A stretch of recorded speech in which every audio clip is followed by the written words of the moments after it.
A paz do Senhor Jesus. Estamos nesse tema, a minha família nas mãos do Senhor. E esse vídeo próximo é especial para você que ainda não casou, né? E você que casou também acompanhe, porque você pode tirar uma lição. A palavra de Deus é muito proveitosa para todas as coisas.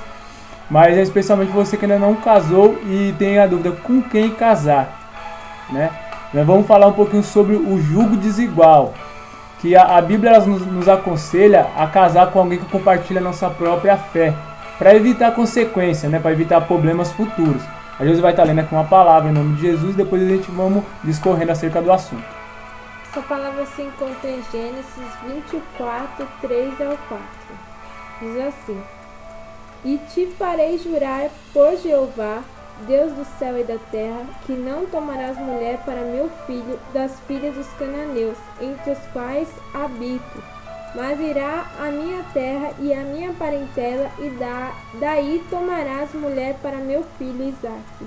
Isso, o Abraão já estava velho, avançado em idade, e ele tinha uma preocupação: o meu filho Isaque tem que casar. Ele já estava beirando seus 40 anos, né? E ainda não tinha casado, né? Não é diferente hoje em dia, a gente fala, nossa, 40 anos e ainda não casou, né? Vai ficar pra titia, né? Mas não, ele sabia o que ele queria. Tem uma coisa muito interessante de a gente aprender. Você que é solteiro, a palavra solteiro ela significa completo. As pessoas pensam, eu vou me casar para me completar, eu vou me casar para me ser feliz de uma vez, mas a gente vê que depois que a gente casa, nos sobrevém muito mais problema do que quando a gente é solteiro. Ser solteiro é bem mais simples, né? Mas o casamento é bênção do Senhor, é um plano de Deus, né?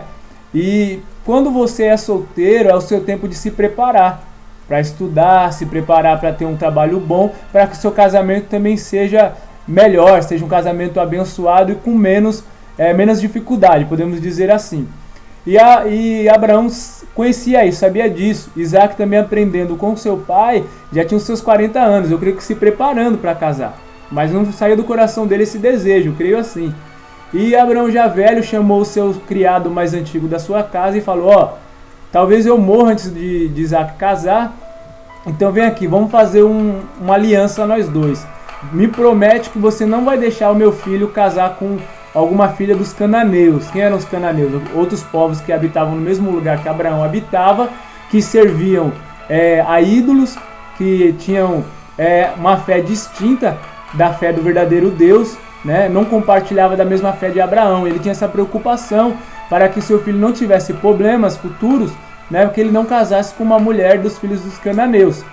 Então o seu servo foi e buscou uma filha da própria parentela, que compartilhava da mesma fé de Abraão, né, que foi Rebeca. E isso foi bênção para ele. Ele não entrou num jugo desigual, né? Em nome de Jesus. Eu vou estar procurando um outro versículo aqui que fala a respeito disso, e a Josi vai estar também discorrendo um pouco acerca do assunto, amém? Como ele falou, você que já é casado, muitas vezes você é cristão e casou com uma pessoa que não é, ou você casou e depois virou cristão. Nós vamos estar explicando um pouco sobre isso, como lidar com essa situação também.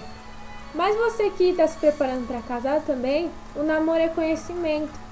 Não é necessário você exatamente já começar a namorar e pensar: nossa, eu tenho que casar com essa moça, com esse rapaz, porque é o homem da minha vida, é a mulher da minha vida. Mas isso não é simplesmente certo. Muitas vezes o sentimento nos leva a cometer muitos erros, porque às vezes você casa só porque você ama outra pessoa e você não conhece o jeito dela, os defeitos, as qualidades e principalmente a fé da pessoa. Você não presta atenção nisso. Só que eu vou falar pra você que depois que você casa, você começa a ver muitas coisas que você não via antes. E o que mais afeta a vida de um jovem, de uma jovem, é a vida sentimental e um casamento frustrado. Por quê? Porque o casamento, ele não é só de amor.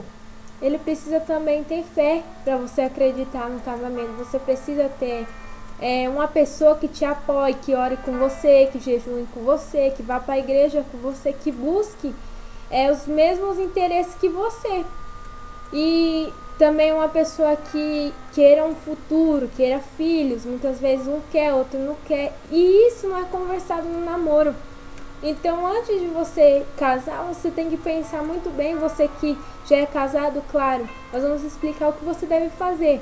Mas você que ainda não casou, começa a analisar, né, a pessoa que está com você. Se você ainda não namora, começa a observar as pessoas que andam com você ou a pessoa que você está interessado, se realmente é o homem ou a mulher para você se casar. Porque nem sempre é. Às vezes você está namorando há 3, 4 anos e você acha que conhece a pessoa, mas quando você casa, muda, a coisa muda, os objetivos são diferentes. Então você tem que começar a analisar isso. E ele tinha essa preocupação, Abraão, com Isaac, para que Isaac não sofresse depois as consequências. Porque ele queria que Isaac fosse feliz, que Isaac tivesse uma mulher que apoiasse ele no que Deus falasse para ele, né? Como Sara fez com ele, apoiou ele. Então ele queria que Isaac não passasse problemas futuros. Isso.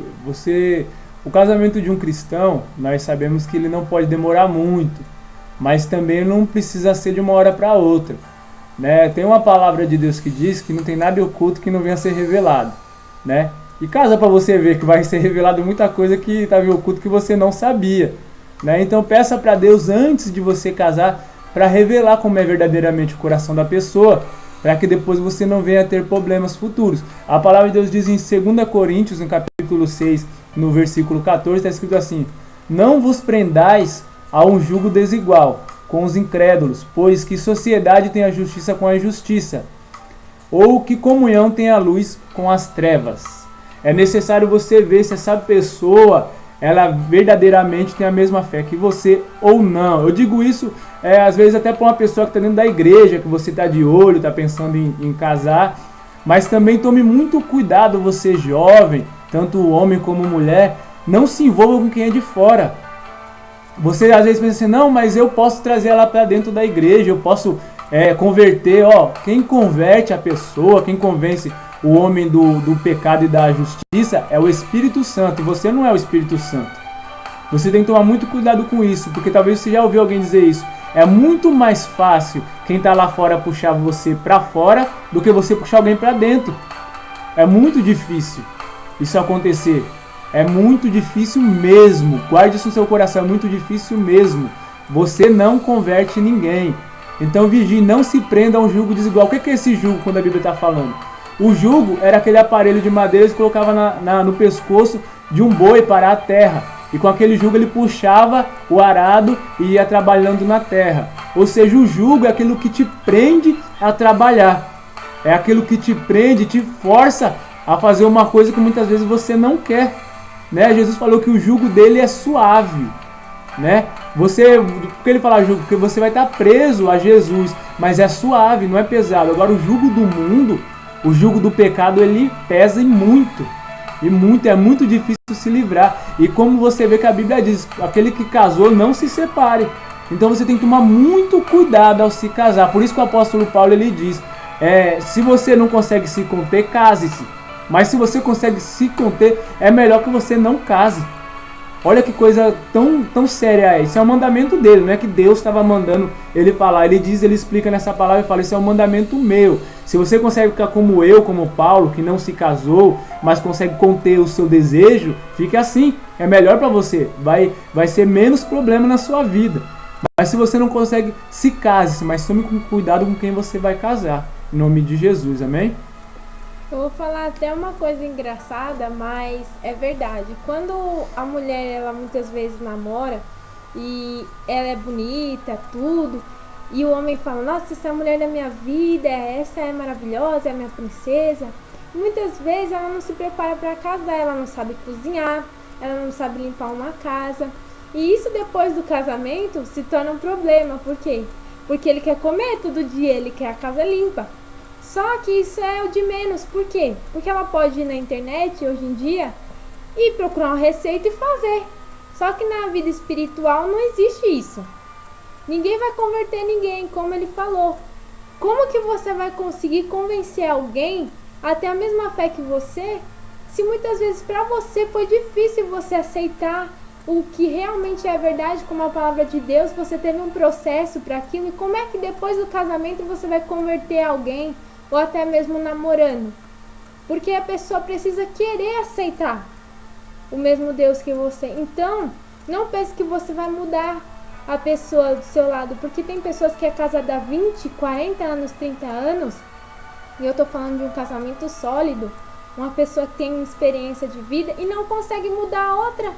Quem dirá a fé da pessoa? Então tome cuidado com isso, comece a analisar, você que ainda não casou, você que está noivo, comece a analisar. E você que está casado, a gente vai explicar no próximo vídeo como é que você pode fazer, tá bom?